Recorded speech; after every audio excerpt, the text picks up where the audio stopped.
Hello and welcome to the Bundesliga Show, brought to you by Over the Bar.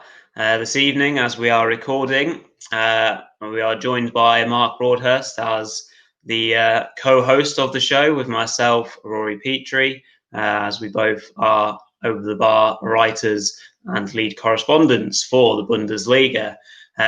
So what we're going to do is we're going to get straight into our anagram results of last week. So we introduced it to the show for the first time last week, and we're doing the reveal. So over to Mark for the results of week one.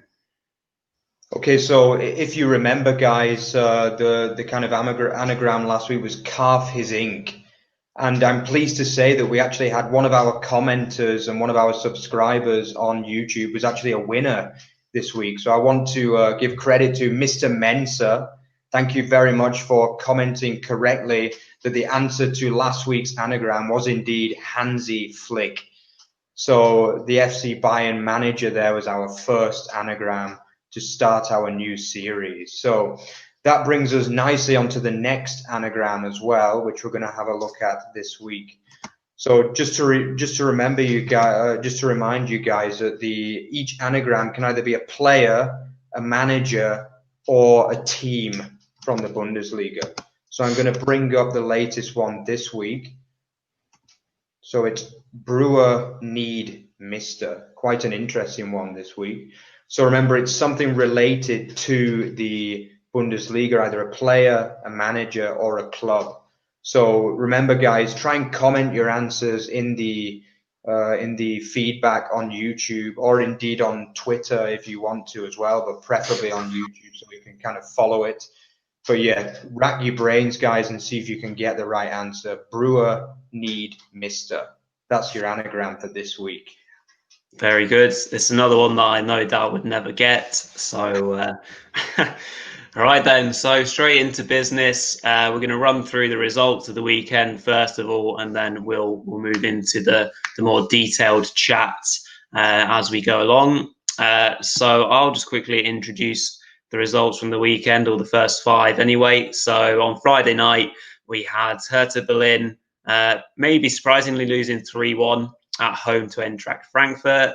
And then moving on to the Saturday afternoon kickoffs, we had Borussia Mönchengladbach drawing 1-1 with Union Berlin.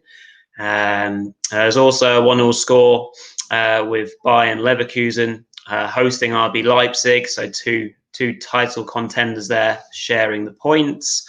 Mainz lost quite emphatically 4-1 to Stuttgart. And then we had Augsburg shocking Borussia Dortmund 2-0 at home. And then we'll move on to Mark for the next four results. Yeah, and then we on Saturday afternoon in the afternoon kickoffs, we also had a really big win for Arminia Bielefeld, winning 1-0 against FC Köln, the two teams that I had down for relegation as well. So yeah, massive win there for Bielefeld at home. Then in the late kickoff on Saturday, we had another defeat for Schalke, losing 3-1 at home to Werder Bremen, who also had a difficult first week. And then moving on to today's kickoffs, we had another massive shock today of the big two both losing this weekend, with Hoffenheim humbling FC Bayern really 4-1 at home. Quite a result, really. Their first defeat in 32 Bundesliga games. And then the late kickoff today was another draw for Wolfsburg, leveling up 1-1 against Freiburg away from home. So yeah, that was our 9 Bundesliga results this week.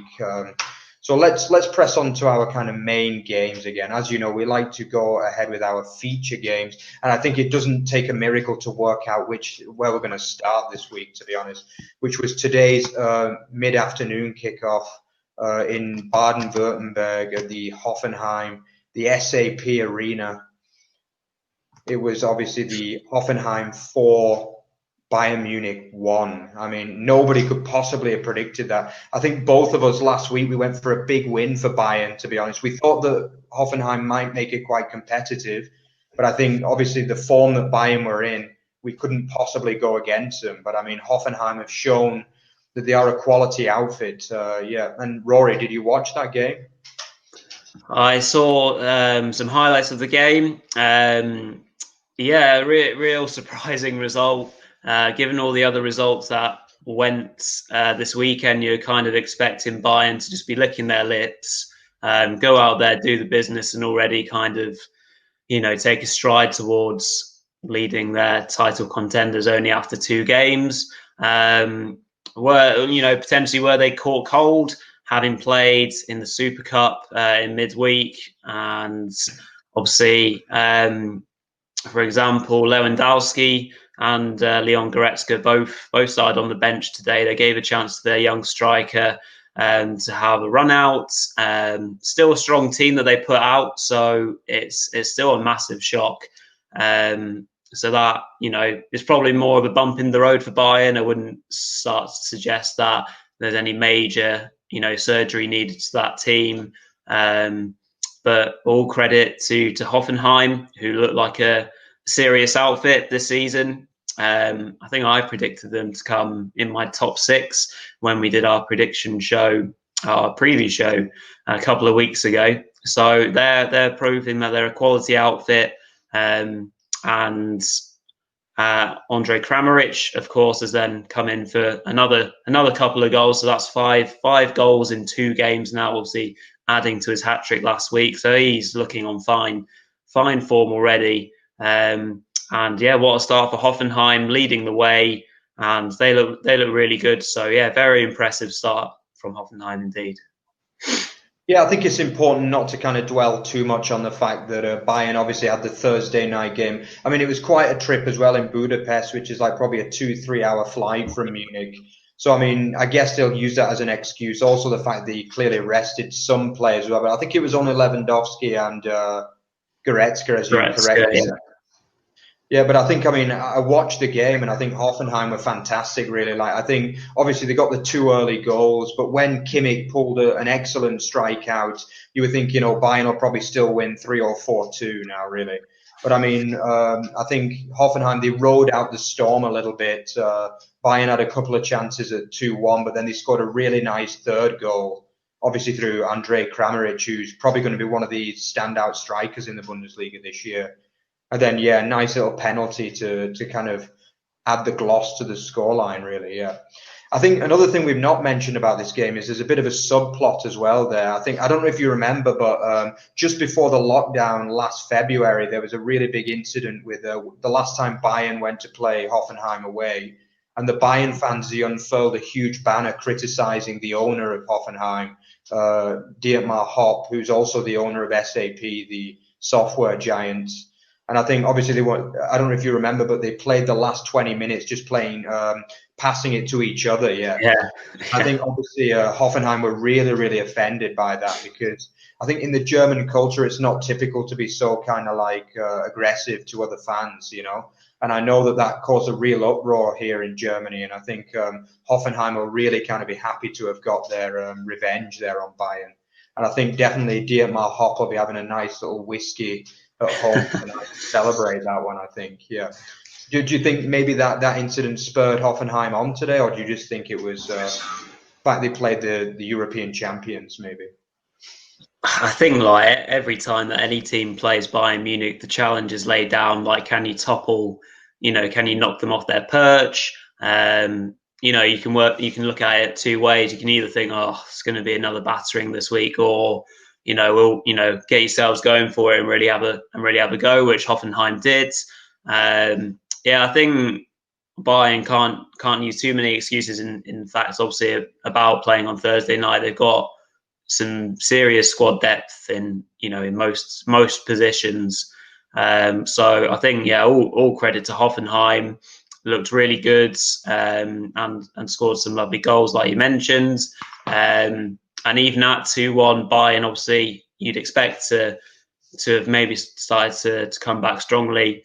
That just shows some great character on Hoffenheim's part to hold off that storm and then go again, score 2 more goals is fantastic. So they'll absolutely be buzzing. What a fantastic start. Keeps the league nice and condensed as well, which is brilliant.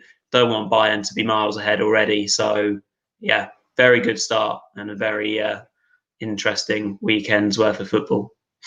Yeah, absolutely. I mean, I think Hoffenheim. I think both of us predicted them to have a good season. I think there's nothing that I've seen so far that suggests that they can't have a good season. Really, I think obviously we mentioned last week that Kramaric was injured for much of last season, and I think he came back and fired in a few goals. And I think obviously 5 goals in 2 games.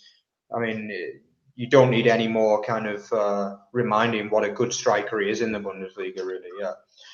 So let's move on to our next big game, which was obviously the other big shock as well. I mean, the 2 big teams in Germany, Bayern and Dortmund, both losing this weekend. Down not too far from where I live, actually, in Augsburg. Yeah, a brilliant win for the team from Bavaria against Borussia Dortmund, of course. A full strength Dortmund side as well.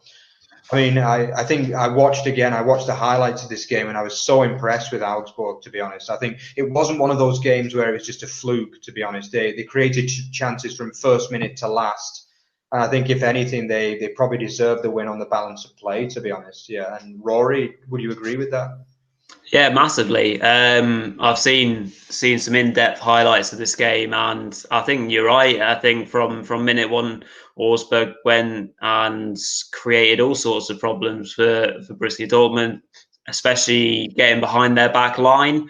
So many times that they managed to get in behind the defence and then get runners onto through balls, whether it's then to get crosses in or to create shooting opportunities. Yeah, really, really impressive stuff. As well, Dortmund seem to create their own problems as well, either by playing from out the back or playing when it wasn't on. I think Berkey had a few moments as well in nets where he kind of had a few spills and a few dodgy passes. So yeah, very, very uncharacteristic of Dortmund, because I thought they looked really strong last week. So yeah, and generally speaking, like, they had a few chances. They're always going to create the odd chance with the strikers and the kind of go forward attitude that they have. But generally speaking, they didn't have that many clear cut chances anyway. So it's not like one of those ones where you say it's a freak result. It is in terms of the teams, but in terms of how the 90 minutes played out, massive credit to Wolfsburg. Definitely deserved their win. And I mean, the first goal was a great whip in, solid header.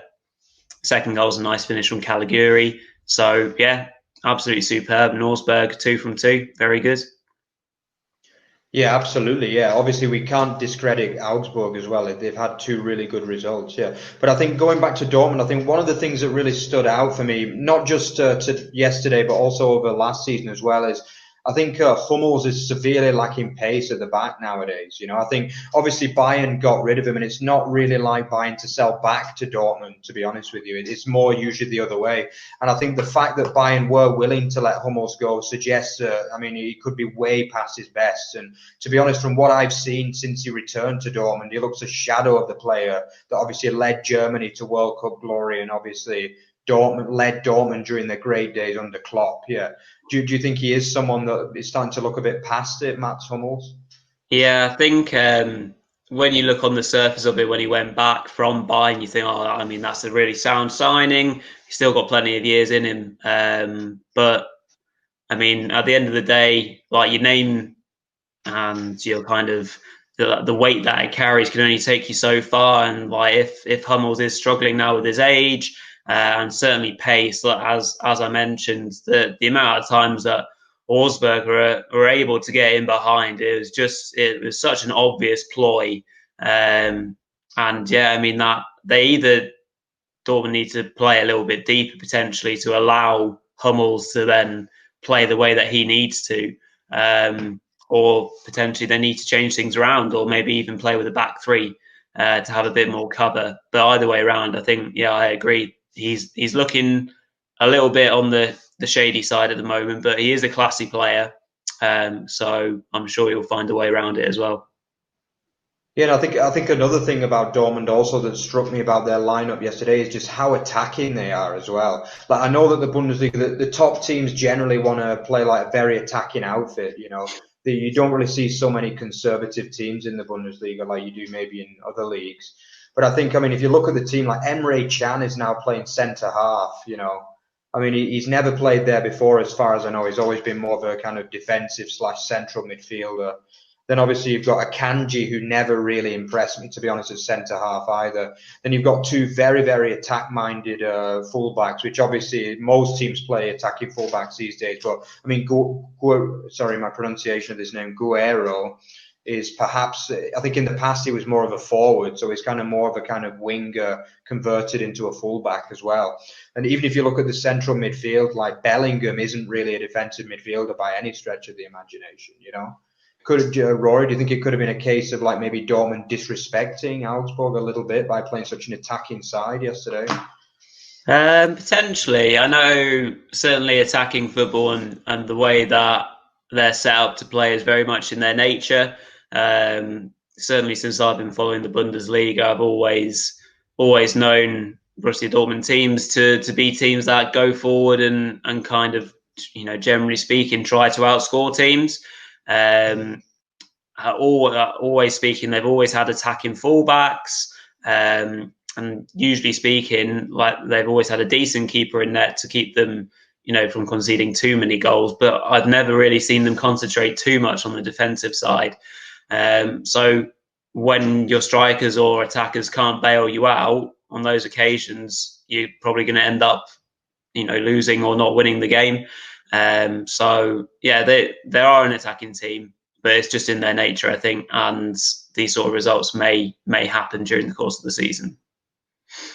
Yeah, absolutely. But I mean, obviously, we can't only talk about Dortmund's downfalls. We've got to give some credit to Augsburg as well. 2 wins out of 2. Do you think they can keep up this kind of form going ahead through the season, or would they just be happy to stay up, do you think? I mean, my prediction of Augsburg's credentials were quite shoddy, to be honest, a couple of weeks ago. So all credit for them showing me how good they are. Generally speaking, obviously they're off to a fantastic start. Confidence and momentum can be a huge thing during the season, and they'll be on, you know, cloud 9 after this win. Well, yesterday's win. So I don't see any reason why they wouldn't stop playing well. Certainly for the next month or two, if they can keep up this momentum. Whether they can do it all season and be top 10 in the mix for Europe is another question. I think down in the manager's heads, in the players' heads, they just want to get as many points as they can early doors, then not have to worry about the tail end of the season and being dragged into a relegation battle. So yeah, all credit to Augsburg though. Yeah, absolutely. Yeah. So let's move on to our next feature game, which was Schalke versus Werder Bremen. I think both of us tipped that it could be a bit of a scrappy one, to be honest, but it had maybe more goals than we initially predicted. But I think, yeah, it was definitely an entertaining game, this one, to be honest with you. It was, but obviously the main news that came out of that game was the fact that this did end up being Wagner's final game in charge of the club, actually. After an absolutely appalling run of only one, in fact, no wins in 18 league games, stretching back to last season. I mean, they barely won at all in 2020. It's just appalling, really. And I think, yeah, Wagner can't really have too many complaints about being fired there. I think both of us predicted that it was kind of like a win or bust game for Schalke, really, regarding Wagner. And I think, really, for me, I'm not usually a fan of managers being sacked, and I do like Wagner, but I think at the end of the day, like, they can't keep going on with this. And both of us tipped Schalke to struggle as well. But I mean, 11 goals against in the first 2 games is just absolutely appalling, really, to be honest. Yeah. And would you agree that it was the right decision to get rid of Wagner, Rory? Yeah, I mean, again, I'm not an advocate for, you know, pulling the trigger and getting rid of managers after 2 games of a league season, considering how long football seasons are these days. But generally speaking, like you mentioned, no winning 18 league games, shipping 11 goals in 2 games. At the end of the day, it's just not good enough. Wagner's clearly seems that he's lost the players as well.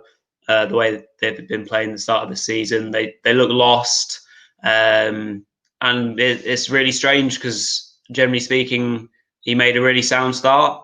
They were looking good, and then since we've returned to playing football after lockdown, it's just been an absolute car crash of a season going into this season now for Wagner and Schalke. So yeah, I mean, feel sorry for him, but yeah, definitely feel like it's the right decision.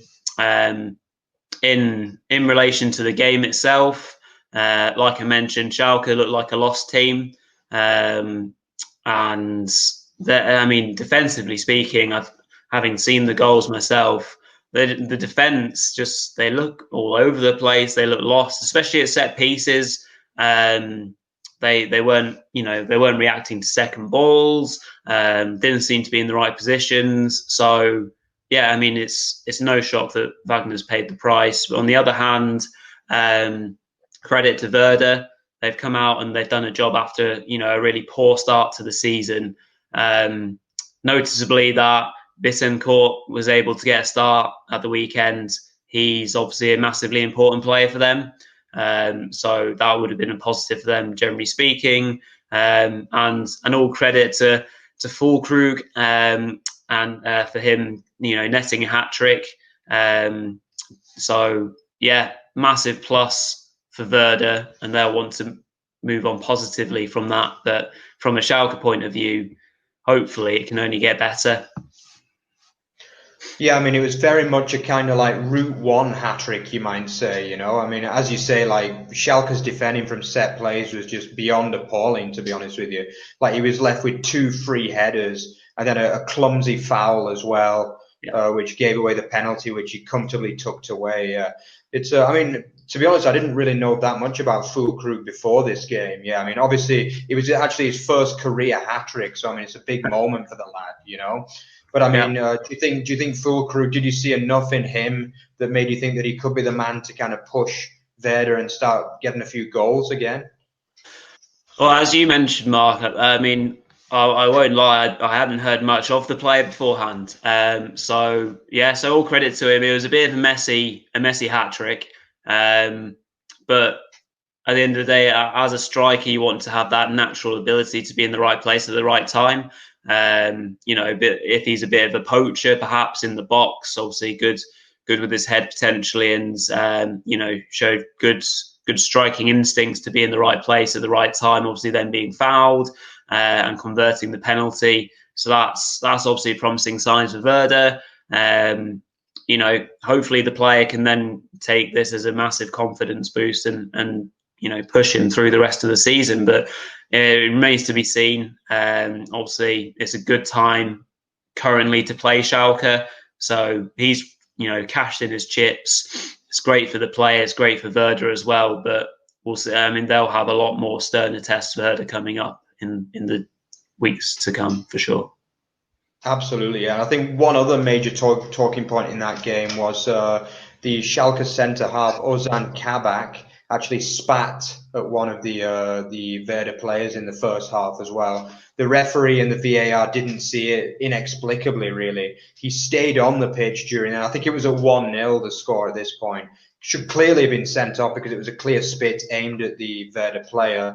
But then, funnily enough, later on, he got 2 yellow cards and also ended up being sent off anyway. So I think that just about sums up Schalke, really, in many ways. Yeah. Like they get away with the red card and then he gets sent off later anyway. Yeah. So, I mean, I think, they've got fundamental problems at the club. Obviously, this is far from a vintage Schalke side on paper. In fact, to be quite frank, it's a pretty ordinary Schalke side, really.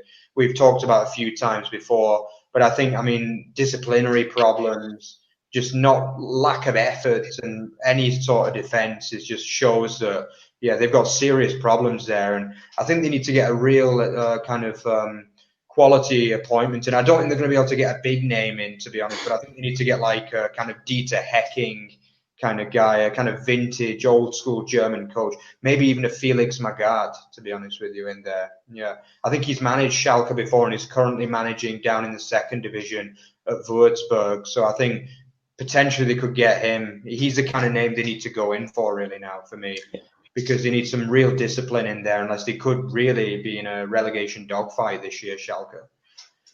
Okay, so let's go on to our final featured game, which is a really entertaining game, actually, which ended in perhaps a surprising result, which was actually newly promoted Stuttgart's first win, 4-1 away at Mainz. Yeah. I mean, I actually found this a really entertaining game. I think Mainz, obviously, they got the goal to lead up from Quaison, who had a really, really good season last year as well. I think he got 15, 16 league goals for Mainz. I was a little bit surprised to see him stay, to be honest, because I thought they might, someone like Schalke might have been able to kind of prize him away from Mainz, really, because obviously Mainz is one of the smaller clubs in the Bundesliga. They missed a couple of chances to go 2-0 up, but then kind of Stuttgart got the equaliser, and then Mainz just fell apart completely, really. It was. Did you see that one, Rory? Yeah, I managed to catch most of the major talking points from this game. And all credit there to Stuttgart. What a massive result that is after, needing to get their first win of the Bundesliga season since being promoted. They came off the back of last week's result, a 3-2 loss, which, ultimately was looking quite bad at one point when they were 3-0 down. But those two late goals, as I mentioned last week, could have been a massive confidence booster from them. And that's kind of paid dividends now this weekend as they've come back from a goal down early doors to then show some great character and score some really good team goals. I have a bit of a soft spot for Stuttgart, to be fair, because in my leisure hours, I've started a FIFA career with Stuttgart. So I know quite a few of the player names just from that. And so Silas, obviously getting the equaliser was a big a big moment in the game for them. And then from there on in, they played some really nice football and scored some really neat goals. So that's massive for them. That then pushes them right back up the table. And yeah, things are looking great from their point of view, and hopefully they can go on from there. From Mainz's point of view, it's been a tough start to the season for them. They would have ultimately not noted this game down this weekend as already being an important game, because they would have known that Stuttgart are going to probably be there or thereabouts down there with them at the bottom end of the table this season. So to go 1-0 up and then the response from that to lose four goals without reply, ultimately not really be in the game after that point, it will be a massive disappointment, and I think they'll be looking at themselves thinking we might be in big trouble here. Yeah, absolutely. Yeah, I mean, they've been a side that obviously Jurgen Klopp took them into the Bundesliga. They also had Thomas Tuchel as well. They've always been known as a kind of club to have good managers. I mean, they're a really, really small club in truth. I think they only made it to the Bundesliga for the first time in the history in the 2000s. So, I mean, they've kind of overachieved for a long time. Yeah. But I mean, to be honest, I was really impressed with Stuttgart. I mean, I watched them a little bit last season in this SPI Bundesliga, and I wasn't impressed at all. I thought they were quite lucky to go up. They relied on a massive mess up from Hamburg in the final game to even get promoted, yeah. But I mean, having watched them the other day, I mean, some of the midfield play was really impressive. Like Castro really impressed me, to be honest. Mm-hmm. He was cutting through the Mainz midfield like glass, to be honest, through like a knife through butter, to be honest with you, yeah. I mean, it was really impressive at times. I think obviously clinical finishing, a few nice team goals in there as well. Yeah. I think Didavi is a decent striker as well. He puts himself in the positions. He's got a bit of pace as well. I think also the Japanese midfielder Endo was pretty impressive too. He seems to be one of these. I think the Japanese, they do have quite a lot of these very, very tricky technical midfielders. Actually, obviously we know Kagawa in the past as well. Not such a success at United, but in the Bundesliga was really good. Obviously Kenzuki Honda. They make a lot of those kind of players. Yeah, and I mean this guy obviously is only a loan signing, but he really impressed me, to be honest. Yeah, I think if they play like that more consistently, I can't see them finishing in the lower than the bottom 5 or 6, to be honest with you. But I mean, obviously, Mainz were pretty poor after going ahead, and again, it's a lack of kind of effort at times. I think I don't know, it was poor from Mainz. In all honesty, it was really, really poor. If I were a Mainz fan now, I'd tip them to finish like 4th or 5th from bottom, so just about safe. But if I were a Mainz fan watching that, I'd be really worried, to be honest with you. I mean, last week's defeat at Leipzig was kind of expected. But I mean, that was just not good enough in large parts, to be honest, from Mainz. Yeah. I think Jurgen Klopp and Thomas Tuchel will be like tearing the hair out over that game. To be honest with you, it was. I know Jurgen Klopp does keep an eye on Mainz as well, so he's quite open about that fact. And I think, yeah, I mean, maybe Liverpool will be a bit worried about losing him to Mainz at this rate if they're going to carry on playing like that. Yeah. Okay, so yeah, so that pretty much covers our feature games. So let's just have a look at some of the other games, obviously. So yeah, let's start with Bielefeld winning 1-0 against Köln. I mean, to be honest, both of us predicted this would be a scrappy game, and it was the definition of scrappy. I mean, to be honest with you, I can't remember seeing a game any more scrappy, in all honesty. Like, Köln missed a couple of real sitters, but again, from bad defending more than anything in the first half. And then Bielefeld, I mean, they're more grit than quality, that's for sure, but they do have a little bit of quality in the midfield. And I think the goal was pretty much a very poor mistake from the goalkeeper, really. It was a kind of like cross into the box. The keeper got a hand on it and diverted it into the back of his own net. So I think it'd have to go down as a mistake, really, more than anything. But obviously a massive win for Bielefeld. Yeah. Rory, do you think they can build on that result? Yeah, for sure. Obviously, with the point that they collected last week and the win today, that's pushed them up into the top five, I think, in the early doors of the Bundesliga right now. So yeah, that's huge for them. I mean, especially thinking that certainly between ourselves that we thought there'd be a team that really struggled to get points early doors at all. So they've shocked me. To be fair, they've shown a bit of a grit. They stay in games. Like they don't seem to concede many easy goals, and they seem quite hard to play against. So obviously that's a really good foundation for them. If you're always in the game and you don't concede loads of goals, then generally speaking, if you can nick the odd one, then you're going to be able to get points, whether it's a draw or whether it's a win. So yeah, that's a massive thing for them. They'll be pretty high on confidence now after a good win. Hopefully that can take them forward. I think, naturally speaking, they've got sterner tests to come against some of the better teams in Germany, which they'll obviously be tested a lot more. However, yeah, very positive start for them. So yeah, very impressive stuff. Yeah. And the next game, I think probably the game that was billed the game of the weekend, it was actually quite an entertaining game as well. Leverkusen v Leipzig finishing in a 1-1 draw. I mean, two really, really good goals in this game, actually. I mean, Emil Forsberg, he's not really been involved that much in the last 2 years after being highly rated. But I mean, what a goal that was, really, with the turn and the smash finish. Yeah. I mean, he enjoyed it as well with a nice celebration. So, yeah, I think he was happy with that one. Back in the team after a couple of years kind of on the bench, really, yeah. And Rory, did you see any more of that game as well as Forsberg's goal? Yeah, I did indeed. Yeah, what a quality strike that was from Forsberg. Absolutely did his marker and then smashed the ball past the keeper for the 1-0 lead.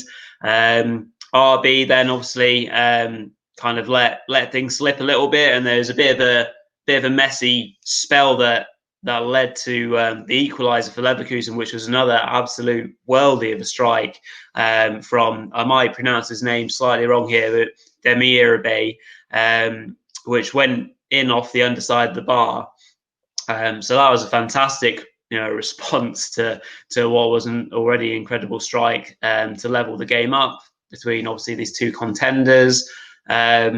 Obviously, their new boy, their new signing, Sorloth, came on for RB in the first half because Poulsen went off for an injury. So they'll be hoping that he can hit the ground running, especially if Poulsen's injury is semi-serious. But yeah, both teams, despite having title ambitions, will probably be satisfied at the point.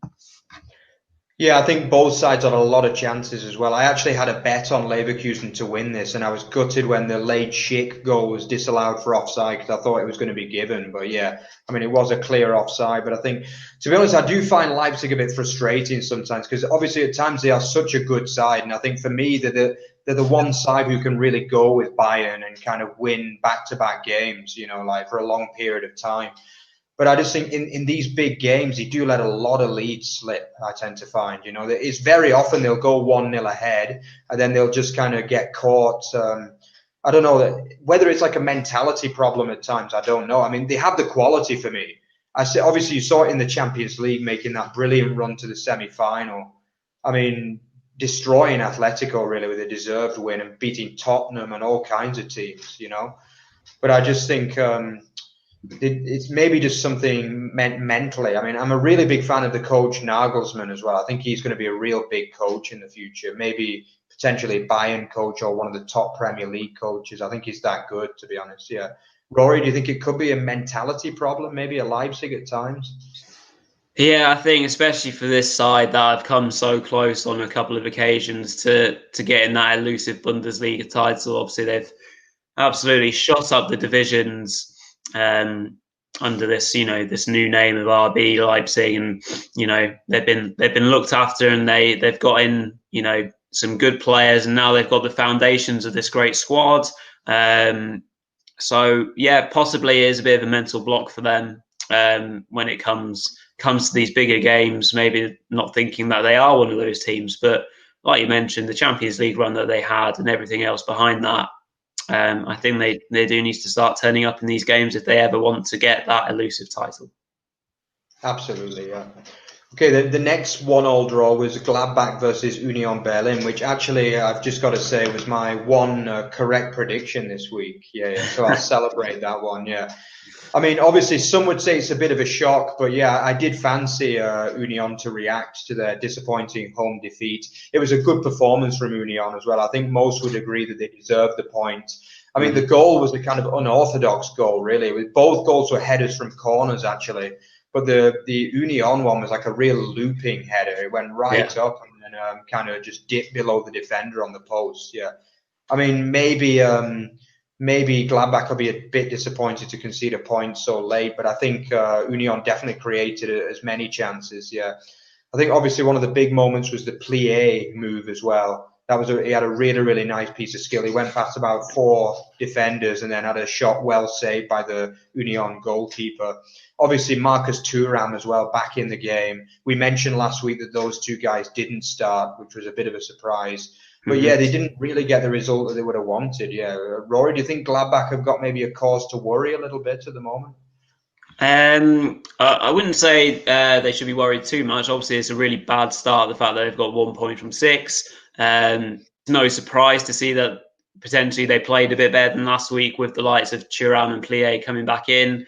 I think that's just a natural thing because those 2 strikers, wingers, are naturally talented, fast, attacking players. So they straight away make Mönchengladbach a better team.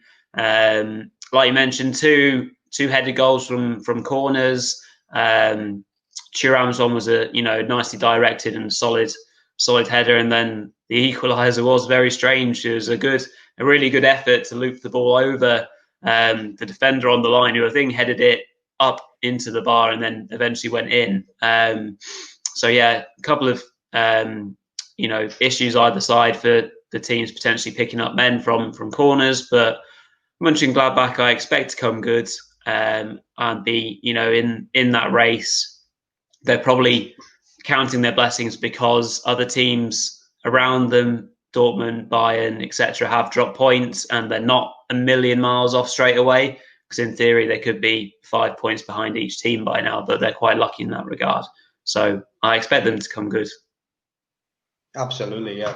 So obviously the Friday night game, which was quite another away win. There's been quite a lot of away wins actually at the start of the Bundesliga season this year, which was a 3-1 win for Frankfurt away in Berlin. I mean, this one surprised me really, but I think it was a case of Frankfurt actually getting the full team out, which hasn't happened very often recently. I think obviously André Silva and Bas Dost getting in there with the goals, and obviously Sebastian Röder as well. Probably the 3 main players with the goals really there. Did you see much of that one, Rory?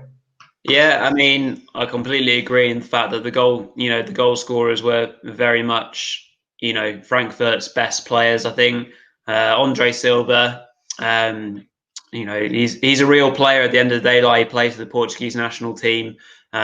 He's used to playing in teams where he gets chances, perhaps, but he's been on fine fettle of form in the Bundesliga in terms of how many goals he scored in as many games. He's been on some real good form. Bas Dost, again, he's an impressive striker in the fact that he knows his game really well. He's fantastic in the air, and no shock that his goal this weekend was a header. So that's, no shock in that regard. As you mentioned, Hertha, I thought at home would be quite strong. So again, this is a bit of potentially a shock result. And as you mentioned, maybe it's the fact that Frankfurt managed to get their strongest 11 out on the field together. So well done to Frankfurt, and maybe next time for Hertha. Yeah, absolutely. Yeah, I think one issue for Hertha, I think the home form going back to last season as well. They really struggled to win in the Olympiastadion. I think they're a much better side away from home and have been for the last 2 or 3 years now. Really, yeah. I think it's possible that, obviously I know there's not so many fans in the stadium, but it could be a case of the ground being too big for them. Really, I tend to find, I've been to the Olympiastadion actually, and although it was a good crowd, it was a good 58,000. It was still looked half empty because the stadium is like 85,000 capacity.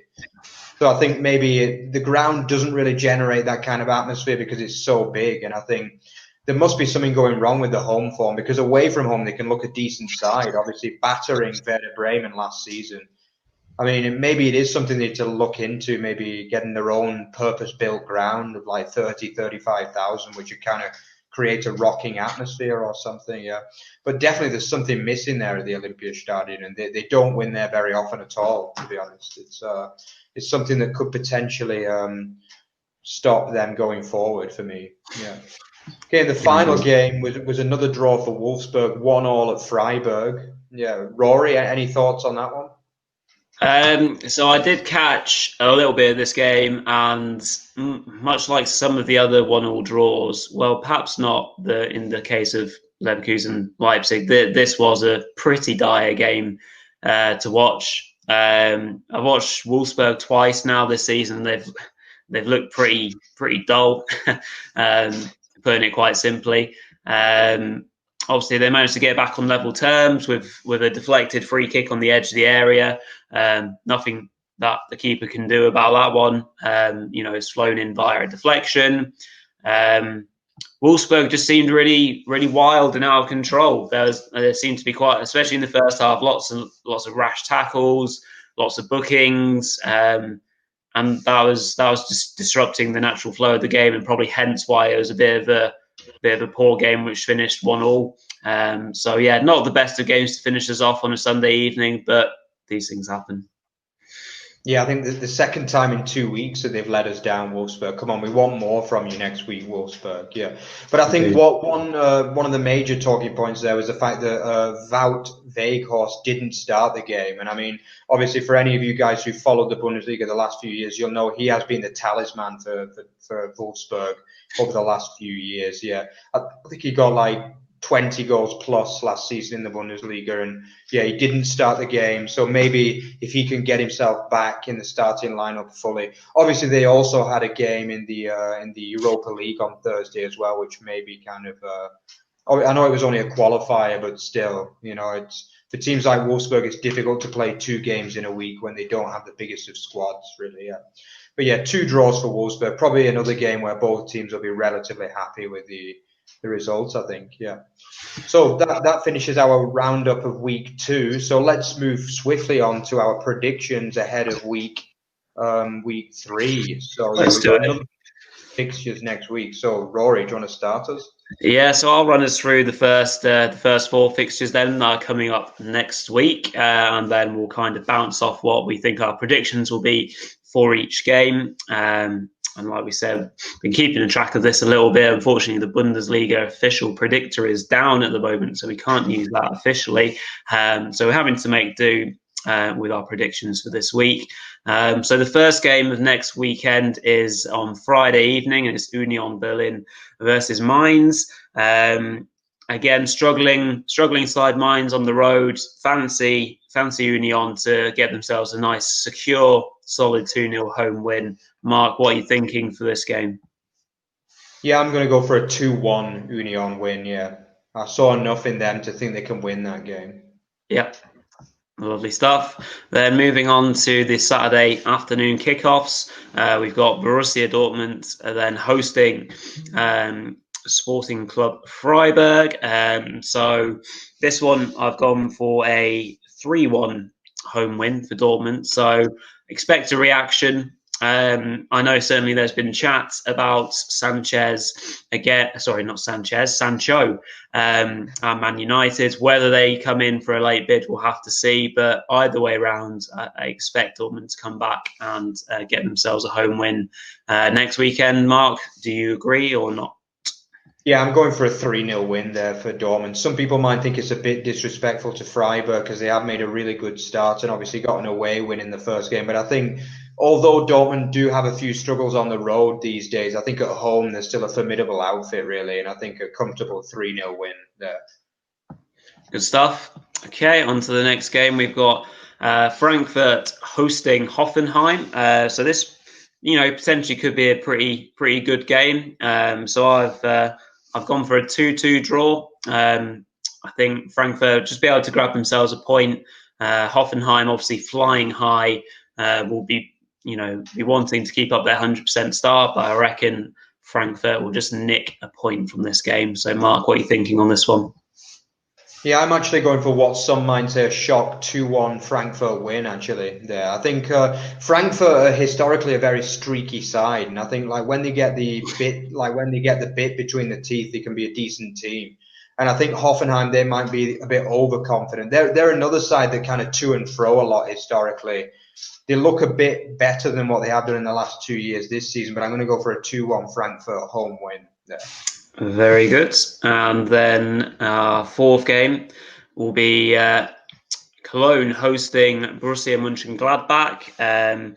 So we'll see the travelling side wanting to get their season off the ground and running.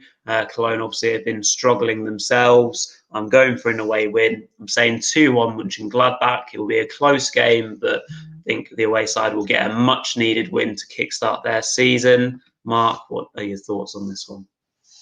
Yeah, I've also gone for a 2-1 away win, actually. There, I don't really see, I've said many times before already in this series, I don't really see anything in this Cologne side, to be honest with you. For me, they probably are the poorest side, along with Bielefeld in the league. So I don't see them getting anything out of this against a Gladbach side who have quality and pace. Very good. So do you want to take us through the next five, Mark? Yeah, so another game Saturday afternoon is going to be Stuttgart versus Leverkusen. I've actually gone for a big Leverkusen away win. I think Leverkusen, they were good against Leipzig, and I mean, they might well have seen themselves winning, but I think they're going to get the chances that they create are going to become goals, in my opinion, and I think they're going to get a 4-1 win at Stuttgart. I think Stuttgart, again, I've said before that I'm impressed with them so far, but I think this game, they tend to be a very open side. And I think there's far too much quality in Leverkusen up front to kind of. Obviously, they lost Kevin Volland to Monaco in the midweek, so that's a bit disappointing. But I mean, they've got bags of chances and goals in that side still. And you, Rory? I've gone for a slightly tighter win for Leverkusen, so I do agree. I think Leverkusen will get their win, but I've said 2-1 on this occasion. Okay. Yeah, the next game is Werder Bremen v Bielefeld, a bit of a derby as well. Two sides aren't too far apart in Germany. I've actually gone for a 2-0 home win because I just think for Bielefeld, they don't create many chances even against Cologne. I just think Werder, I think they might kick on a little bit from a good result. And I think it might be a little bit scrappy, this one, but I'd go for a 2-0 Werder win. Yeah, I do agree. I think it'll be a very tight game from what we've seen from Arminia so far. They stay in games. They don't seem to concede too many. However, they might be short going forward. So 1-0 win for Werder next week. Yeah, absolutely. And then the late kickoff on Saturday is Leipzig versus Schalke. Obviously, we'll have to see if they have a new manager in place by then. But I've gone for a 2-1 Leipzig win. I generally tend to find that teams that fire managers that were underachieving tend to do a little bit better in the game after. Maybe I still don't think they'll have enough to get a point or even challenge to win the game. But I think they'll keep it a bit tighter. I go 2-1 Leipzig there. Yeah, it's hard to look past RB. As you mentioned, there's usually a bit bit of a balance in performance levels once a manager is sacked. But just generally speaking, I just don't think they've got the quality to be able to scrap anything from this game. So 2-0 RB, back on track. Yeah. And then moving on to the Sunday games, the Sunday specialist Wolfsburg versus Augsburg. Hopefully a bit of a better game with Wolfsburg. Obviously, the first two games haven't been the most entertaining, but I've actually, based on the fact that like they do tend to be hard to beat, but not such an entertaining side, I've gone for 1-1 in this game. I think Augsburg, obviously 2 wins, they'd be happy with a point from this to kind of solidify the situation. You know, Wolfsburg are usually a top half side. So I think they'll be happy with a nice point there, and I'm going to predict them to get a 1-1 draw at Wolfsburg. Well, it seems like we're in agreement, Mark, because I have gone 1-1 as well. Yeah, I completely agree. Unfortunately, I think Wolfsburg might let us down again in the entertainment stakes. So I'm going 1-1. I'm staying safe. I'd rather be wrong and see a more entertaining game. And yeah, as you mentioned, Wolfsburg consolidating their place in the top half of the table. So 1-1, I reckon. Yeah, 2 agreements so far. Wow. Okay. So yeah, the final game, the late kickoff on Sunday, is quite an exciting looking game. 2 attacking sides with Bayern versus Hertha Berlin. But I just think, obviously, I've talked up Hertha quite a lot on this show so far, but I'm going to go for a 4-0 home win this time. I just think Bayern, obviously, they'll be absolutely furious with the result today, with the performance. I expect Lewandowski to be back and firing in the team next week. And I just think when they play at their best, like there's no one really in the Bundesliga that can go with them. So I'm going to go for a 4-0 home win. Very good. Yeah, I agree. I think Bayern will come back. They'll bounce back. As you mentioned, they'll be upset by today's result. I'm saying 3-1. I think Hertha will be able to challenge them, especially given the fact that Bayern are playing midweek again as they're entertaining Dortmund in the Super Cup, German equivalent. So that's another 90 minutes that they're going to have to play. Obviously, they're playing Sunday afternoon, so they should have enough legs in them. And yeah, I think they'll have enough to bounce back and win 3-1. Okay, so as you remember from last week as well, we're going to finish with Rory's fun fact as well. So do you want to share that with us, Rory? I do indeed, yeah. I was just mentioning this to Mark before we went live today. My fact of the week was slightly better before the Bayern Munich result happened. So, however, I'll give it to you anyway. So Hansi Flick has collected now as many trophies in his Bayern Munich managerial career as his side have either lost or drawn. So he's now got 4 trophies, and his side have only been beaten or drawn with 4 on 4 occasions. Obviously, it was 3 before today's result since taking over as manager in November 2019. So that's not too shabby an effort to have 4 trophies, and it might be 5 in midweek. So he may well have more trophies than losses or draws come midweek. So that fact might be even better come next week. So that is indeed my fact of the week. Yeah, so just to remind you of the headlines from this week, obviously Bayern losing their 32-match unbeaten run, losing 4-1 to Hoffenheim. Again, David Wagner sacked from Schalke after an 18-game non-winning run, I should say.